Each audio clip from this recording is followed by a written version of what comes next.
Profil Sulfiadi Zulhan yang berhasil buat logam dan nikel dari tanah dalam waktu 2 menit.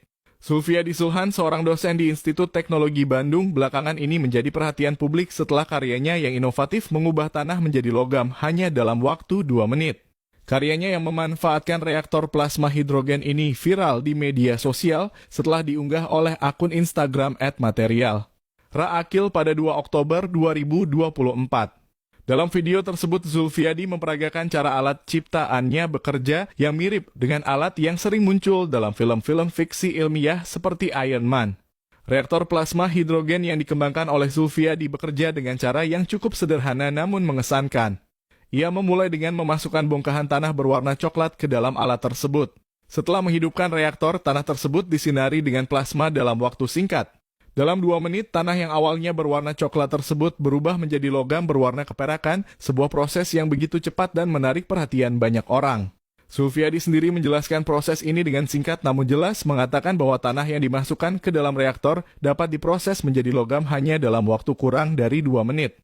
Inovasi ini membuka kemungkinan baru dalam bidang teknologi material, mengingat proses konversi yang sangat cepat dan efisien ini bisa diaplikasikan pada berbagai industri, terutama yang membutuhkan bahan baku logam. Lahir di Aceh Utara pada 28 Januari 1973, Sulfiadi Zulhan kini berusia 51 tahun. Sejak kecil, ia menghabiskan waktu di tanah kelahirannya sebelum merantau untuk melanjutkan pendidikan di Institut Teknologi Bandung. Sulfiadi kemudian melanjutkan studinya ke Jerman, tempat ia menempuh pendidikan doktoral di RWTH Aachen University, Jerman.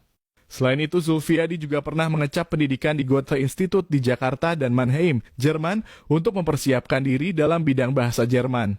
Zulfiadi menyelesaikan pendidikan sarjananya di ITB pada tahun 1996 dengan jurusan Teknik Pertambangan, opsi metalurgi. Kemudian, ia melanjutkan pendidikan magisternya di bidang rekayasa pertambangan di ITB pada tahun 2000. Pada tahun 2006, Zulfiadi berhasil meraih gelar doktor di bidang metalurgi dari RWTH Aachen University, Jerman. Keberagaman pendidikan yang ditempuh Zulfiadi menunjukkan dedikasinya dalam bidang teknologi dan metalurgi. Karier Zulfiadi di dunia pendidikan dimulai pada tahun 1998 dan sejak itu ia telah banyak memberikan kontribusi sebagai pengajar di ITB. Selain itu, ia juga memegang berbagai posisi penting di kampus, termasuk sebagai Kepala Laboratorium Pirometalurgi dan Ketua Kelompok Keahlian Teknik Metalurgi. Zulfiadi juga terlibat aktif dalam organisasi akademik ITB sebagai anggota Senat Fakultas Teknik Pertambangan dan Perminyakan serta anggota Senat Akademik ITB. Pada 1 Agustus 2023, Zulfiadi Zulhan diangkat sebagai guru besar yang semakin